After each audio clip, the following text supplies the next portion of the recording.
Hey, what's up? My name's Hasten, and today we are going to be making Mapo Tofu. Mapo Tofu is a dish that originates from Sichuan, China. It is a spicy ground beef, ground pork with tofu served over rice. It is absolutely delicious, one of my favorite childhood dishes.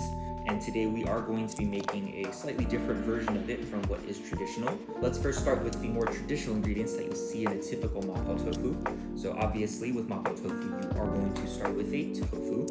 Tofu comes in a variety of different textures, ranging from silken to extra firm. I personally would recommend using something on the softer side, so a soft tofu, a silken tofu, or even multi-purpose tofu that you might see at your grocery store. Those will all do the right job. Definitely get a softer tofu. And then you are gonna have your meat. So typically, Mapo Tofu will have a ground beef or ground pork, sometimes a mixture of the two.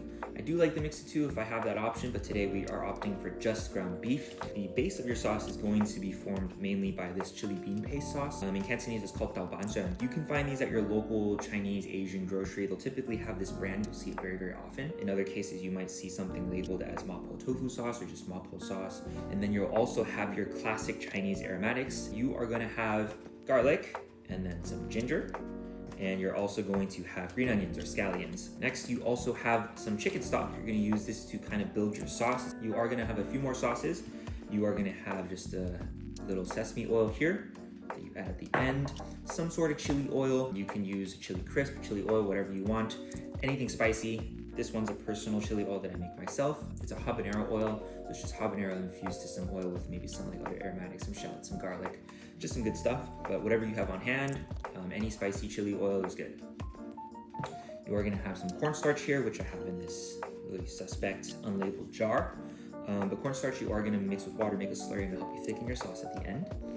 The next thing you are gonna have is some sort of alcohol. In this case, I have a rice cooking wine. You can use any cooking wine you want, just something that has a neutral taste profile. And it also pairs really nicely with the next ingredient that I'm gonna talk about.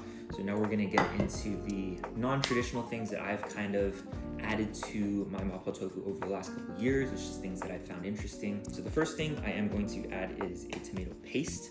I think I saw this somewhere in Shanghai, like way back in the day, and they baked it over fries with cheese.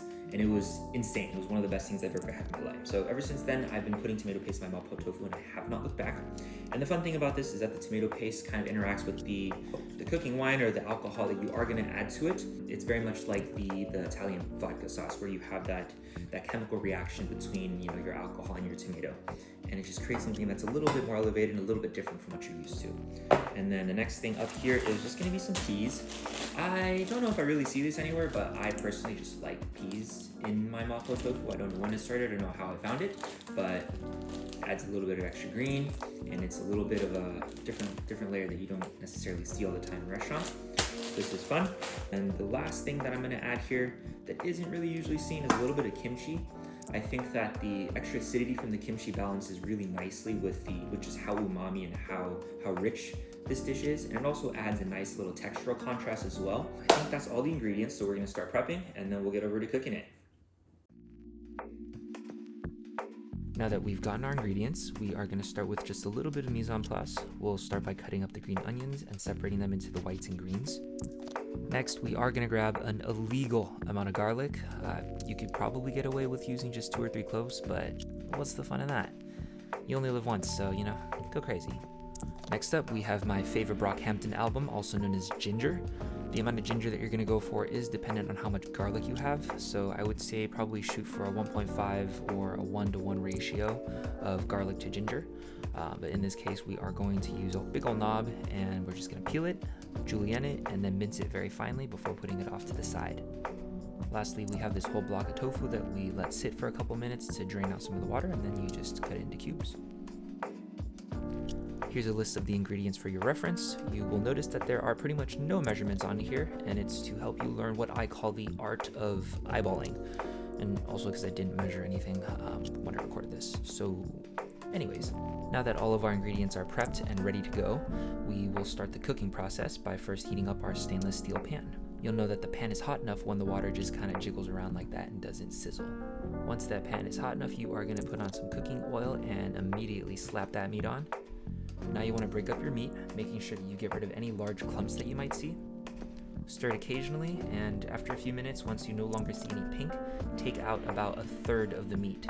We are going to be taking out the meat at various stages of its cooking process just for a little bit more contrast in the texture of the meat. Once you see the meat start to brown, then go ahead and take out another third of it. Once that's done, you're going to go ahead and start adding in your aromatics, starting first with the ginger since that'll take the longest to cook. Just stir that in for a few minutes. Once it starts to get fragrant, then go ahead and add in your next aromatic, which is going to be the whites of your green onion. Go ahead and stir that in. At this point, you might notice that all the cooking oil from your pan has somehow disappeared, in which case you will just add some more oil. Give it a stir for a little bit, and then go ahead and add your last aromatic, garlic. Again, this is not a normal amount of garlic to use, but I'm not gonna judge. Give it a mix, and then just cook it out for a couple seconds, just until it gets fragrant.